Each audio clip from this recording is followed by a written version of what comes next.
Iya. Alhamdulillah, salatu wassalamu ala Rasulillah. Ada beberapa pertanyaan.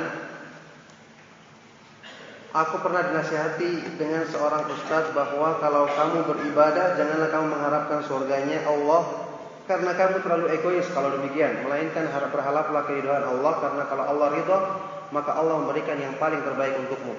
Ini penjelasan yang batil. Keliru. Orang yang tidak mau mengharapkan surga berarti dia tidak mau bertemu Allah Subhanahu wa taala. Orang itu mengharapkan surga karena di situ dia bertemu Allah. Orang itu mengharapkan surga karena Allah sendiri yang memotivasi kita tentang kenikmatan surga dan yang mengancam kita dengan azab akhirat. Apakah kita anggap janji Allah itu cuma basa-basi sehingga tidak kita mengharapkan? Kita kurang yakin dengan kenikmatan yang ditawarkannya kepada orang-orang yang taat kepadanya, maka ini jelas merupakan pemahaman yang keliru.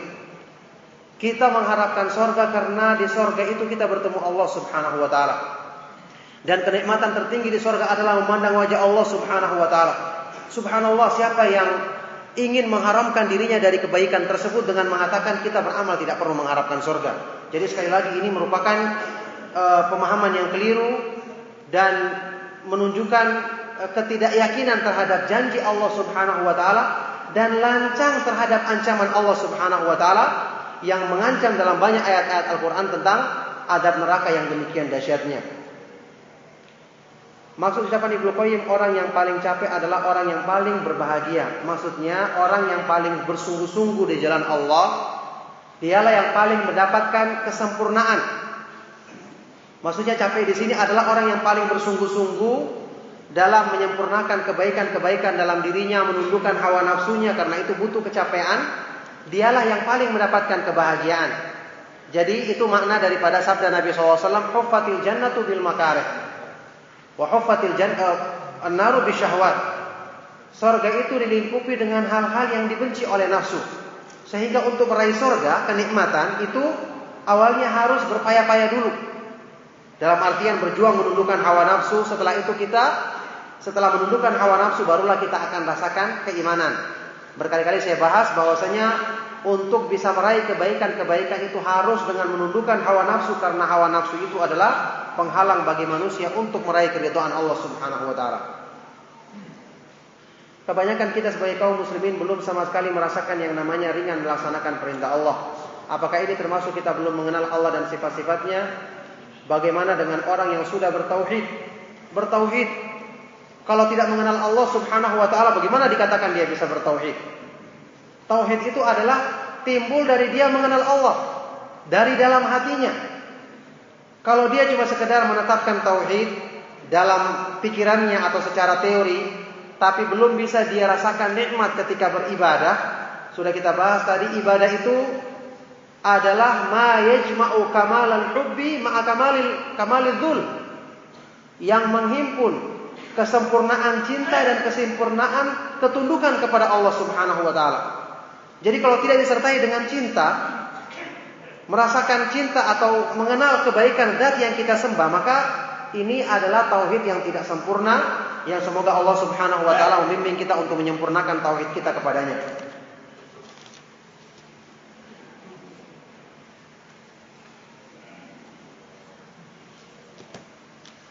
Pertanyaan dari pendengar radio.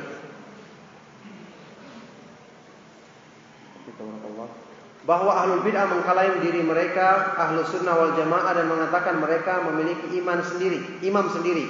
Sedangkan orang Wahabi dikatakan sekedar ahlus sunnah saja dan tidak patut dikatakan wal jamaah karena tidak memiliki imam sendiri, dan orang Wahabi itu hanya sekedar menjalankan isinya. Menjalankan isinya, alhamdulillah. Menjalankan isinya, kita menjalankan isi Al-Quran dan hadis Nabi SAW, maka itu adalah kebaikan. Pertama, alhamdulillah, dengan mereka menamakan sebagai Wahabi, yang sudah pernah jelaskan, itu adalah pujian. Wahabi itu nisbah kepada nama Allah Al-Wahhab. Berarti mereka sendiri mengakui bahwasanya dakwah kita adalah dakwah yang dinisbahkan kepada Allah Subhanahu wa taala. Wahabi itu sama dengan artinya Rabbani, nisbah kepada Rabb. Maka nisbah Wahabi itu adalah kemuliaan yang menunjukkan dakwah ini adalah merupakan wahab, wahbu minallah, ya, hibatun minallah, anugerah dari Allah Subhanahu wa taala. Oleh karena itu ini adalah pujian dalam bentuk hujatan. Pujian dalam bentuk hujatan. Mereka mengklaim dirinya ahlu sunnah wal jamaah karena mereka memiliki imam. Wahabi tidak punya imam. Alhamdulillah Mizan yang jadi imam tadi. Siapa tadi? Ustaz Sofyan. Jadi imam nanti Imam Mizan juga. Masih banyak imam-imam yang lain yang alhamdulillah, yang jelas ahlu sunnah wal jamaah memang tidak memiliki imam selain Rasulullah sallallahu alaihi wasallam. Kemudian mereka menjadikan para ulama sebagai imam dalam artian membimbing mereka untuk mengenal sunnah Nabi sallallahu alaihi wasallam. Maka ini adalah ucapan yang tidak terbukti. Dalam pembahasan-pembahasan kita menukil ucapannya Imam Syafi'i, Imam Ahmad bin Hanbal, para imam ahlu sunnah, sedangkan mereka cuma mengklaim dalam pembahasan-pembahasan mereka yang mereka nukil dari Imam Syafi'i cuma fikih. Adapun dalam masalah-masalah akidah justru mereka menukil dari orang-orang yang pemahamannya tersesat dari jalan ahlu sunnah wal jamaah, meskipun sebagian mereka di antara mereka sudah rujuk kepada kebenaran, tetapi pengikut-pengikutnya ini justru tidak kembali rujuk kepada kebenaran sebagaimana yang dilakukan oleh sebagian dari imam mereka. Jadi imam mereka Imam Syafi'i cuma dalam masalah fikih, tapi mereka tidak kenal dan tidak mempelajari akidahnya Imam Syafi'i. Apakah mereka membaca kitab Syarh Sunnah Al-Muzani misalnya, murid seniornya Imam Syafi'i yang di situ menjelaskan tentang akidah Ahlus Sunnah wal Jamaah? Jawabannya tidak. Mereka justru mempelajari akidah Asy'ariyah yang menyimpang dari akidah Ahlus Sunnah wal Jamaah. Setelah itu mereka mengaku imam mereka adalah Imam Syafi'i. Maka ini jelas tidak dibenarkan. Dalam masalah hadis mereka mengaku memakai hadis Bukhari dan Muslim. Tapi kenapa dalam masalah periwayatan saja? Untuk akidahnya Imam Bukhari dan Muslim mereka tidak berusaha pelajari dari para ulama yang menukil akidah dan keyakinan mereka. Ini jelas namanya bukan imam tapi imam-imaman. Imam yang tidak sebenarnya.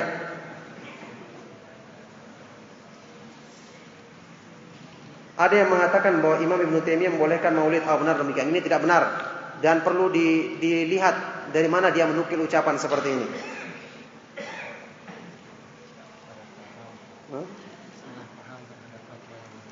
Iya, ini kata Ustaz Mizan ini salah paham terhadap fatwanya, keterangan Ibnu Taimiyah rahimahullah taala. Yang jelas ini adalah pendapat yang tidak dibenarkan dalam agama, dan kita ketahui para ulama kita tidak ada yang memahami dari ucapan Ibnu Taimiyah seperti itu. Bagaimana cara agar kita cinta kepada Allah dan Rasulnya melebihi segala-galanya? Cinta itu mengikuti ma'rifah. Kalau kita mengenal yang kita cintai dengan keindahannya dan kebaikan-kebaikannya, maka kita akan mencintainya lebih dari segala sesuatu yang ada di dunia ini. Kalau kita tidak mengenal Allah, maka sulit kita mewujudkan cinta kepadanya. Kata pepatah Arab, man jahila syai'an adahu. Barang siapa yang tidak mengenal sesuatu, maka dia akan membencinya, akan memusuhinya. Jadi kita perlu mengenal keindahan Allah, kemahaindahannya, kebaikan-kebaikannya. Demikian pula sifat-sifat Rasulullah SAW dan kebaikannya, kasih sayangnya kepada umat ini kita kenal dengan perincian yang disebutkan dalam ayat-ayat Al-Quran dan hadis-hadis yang sahih dari beliau SAW, untuk kita menimbulkan kecintaan kita kepada Allah dan Rasulnya lebih daripada segala sesuatu yang ada di dunia ini.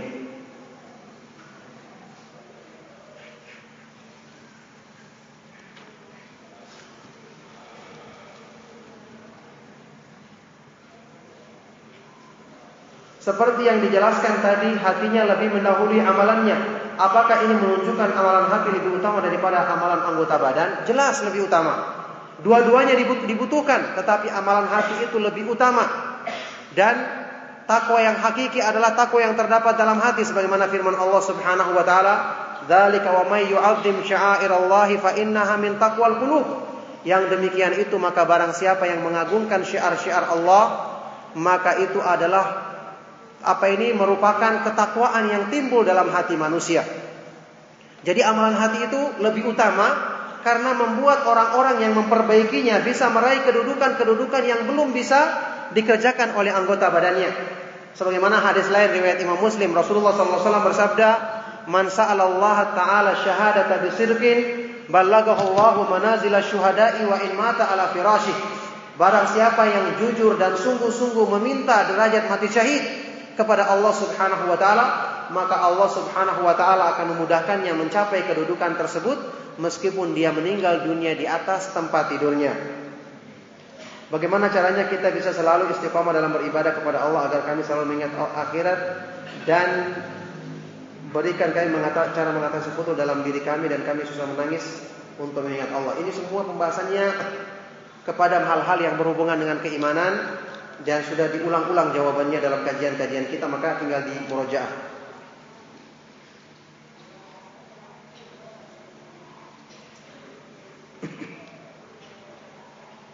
Ada yang mengatakan bahwa tidak perlu atau tidak wajib menisbahkan diri kepada salaf karena menjadikan kita berbangga-bangga akibatnya tercela, seperti membangga-banggakan Ansoriyun dan Muhajirin. Mohon penjelasan. Taib, Muhajirin dan Ansor, mereka ditegur oleh Nabi SAW ketika membangga-banggakan gelar tersebut. Terus apakah setelah itu Nabi SAW mengatakan tidak perlu pakai nama Muhajirin atau Ansor? Jawabannya Allah yang menyebutkan dalam Al-Quran, was-sabiqunal awwaluna minal muhajirina wal ansor. Ini nisbah kemuliaan.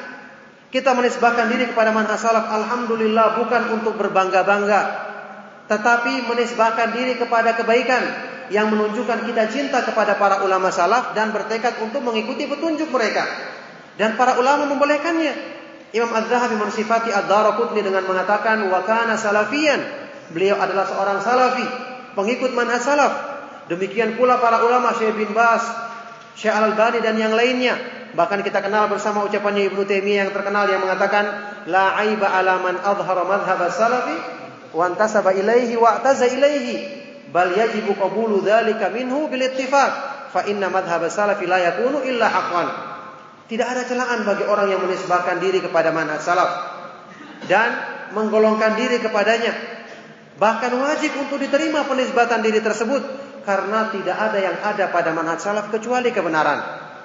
Jadi penisbatan yang agung, orang-orang yang meragukan atau melarang penisbatan seperti ini justru adalah orang-orang yang diragukan apakah dia itu memang cinta kepada manhaj salaf atau tidak. Yang keliru, kalau kita menisbahkan diri kepada manhaj salaf kemudian kita bangga atau mengatakan cuma kita yang salafi yang lain bukan. Atau kita menganggap salafi itu seperti perusahaan yang kita bisa masukkan anggota-anggotanya dan bisa memecat orang dengan seenaknya. Ini jelas keliru.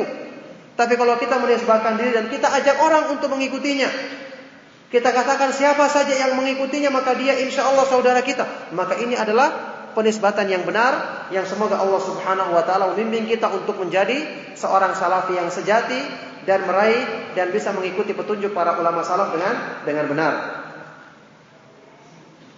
Nah, ya, cukup ya karena pertanyaannya. Kita akhiri. Oh, Syafi. Ya.